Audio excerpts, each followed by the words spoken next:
Long lines in snowy weather to buy merchandise days in advance. Hordes of fans, some from other countries, filling up the 55,000-seat Tokyo Dome. People around the world feverishly calculating time zones and watching online flight trackers.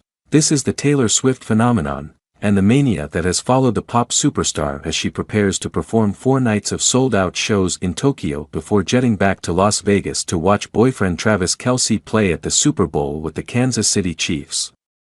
What we've seen with the Taylor Swift tour is something that we've not really seen before, said Richard Clark, an analyst at investment firm Bernstein. It's been a very well-timed post-COVID event. A sort of cultural event. Everyone seems to want to go to this. Swift Tokyo leg of her Eras tour, a multi-continent extravaganza that could end up as the highest-grossing tour of all time, kicks off Wednesday evening and ends Saturday night. But excitement among Swifties, as her fans are known, began days ahead of her arrival. On Monday, organizers began selling tour merchandise at the Tokyo Dome, with large crowds waiting outdoors in the snow and sleet for Taylor-branded hoodies and sweatshirts.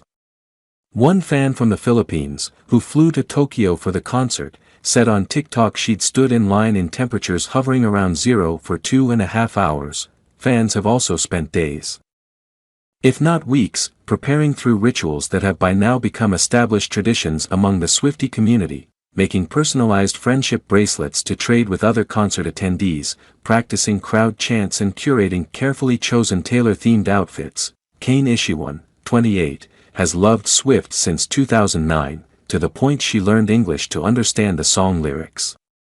After Swift announced her Eras tour, which had its first show in March 2023 and will continue through December 2024, Ishiwan quit her job so she could move about more freely and attend more Eras concerts. This week, she traveled from her home in Fukuoka, in southwestern Japan, to Tokyo for the concert, for which she has bought tickets to all 4 nights.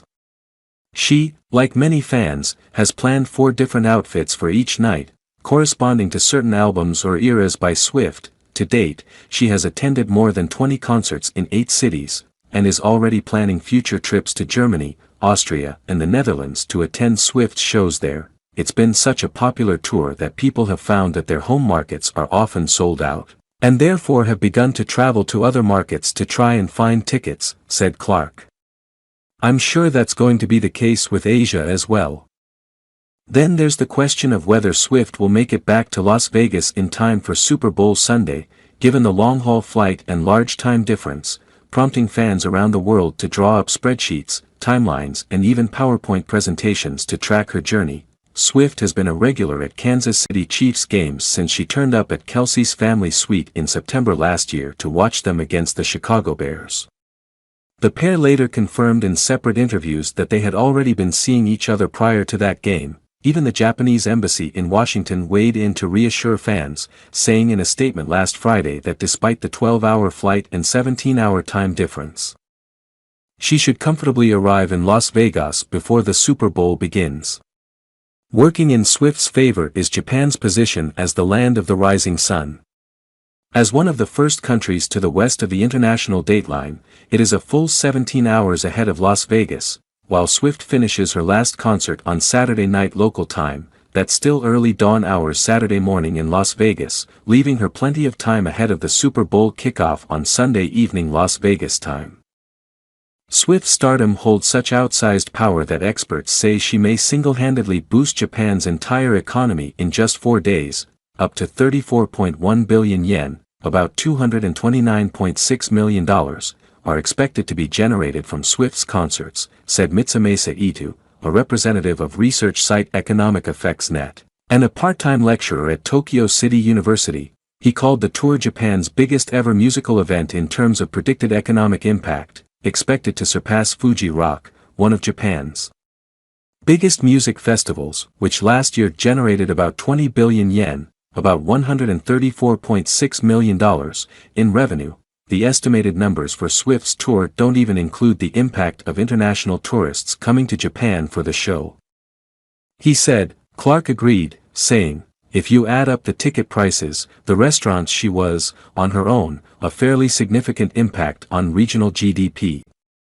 Besides the tickets and travel cost, attendees are likely also eating out at restaurants, shopping for goods and making other purchases, meaning there's going to be more taxes being used, he said. Part of the reason it's so profitable is just how much Swift's tickets cost. Prices for seats close to the stage are now double what they'd cost in 2018 when she performed at the Tokyo Dome for her Reputation tour, said Itu. Not to mention, many superfans like Ishiwan bought tickets for multiple shows. 28-year-old Maiko Akazawa, who grew up listening to Swift's music, bought tickets for all 4 nights in the VIP section for 46,000 yen, about $309, total.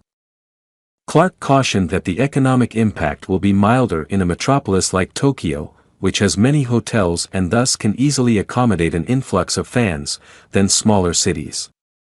Some U.S. towns saw up to 95% revenue increases for the nights of Swift's concerts, whereas Tokyo will likely see an increase of about 25% each night, he said. The difference is that people might be traveling much further for the Tokyo shows, as it's one of only 3 locations she will visit in the Asia-Pacific region.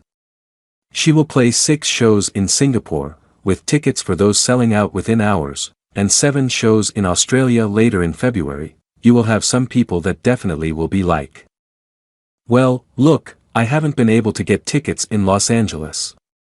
It's not that much different to go to Tokyo than it is to go to the East Coast, said Clark. Australia is already bracing itself for impact, more than a week out from her scheduled concert. On Tuesday, Reserve Bank of Australia Governor Michelle Bullock said the Taylor Swift inflation effect has forced fans to adjust their spending elsewhere to afford tour tickets and other related costs, according to Reuters. Reuters added that the tour is the first in history to gross over $1 billion, citing industry estimates, with fans spending billions more dollars on transportation and accommodation.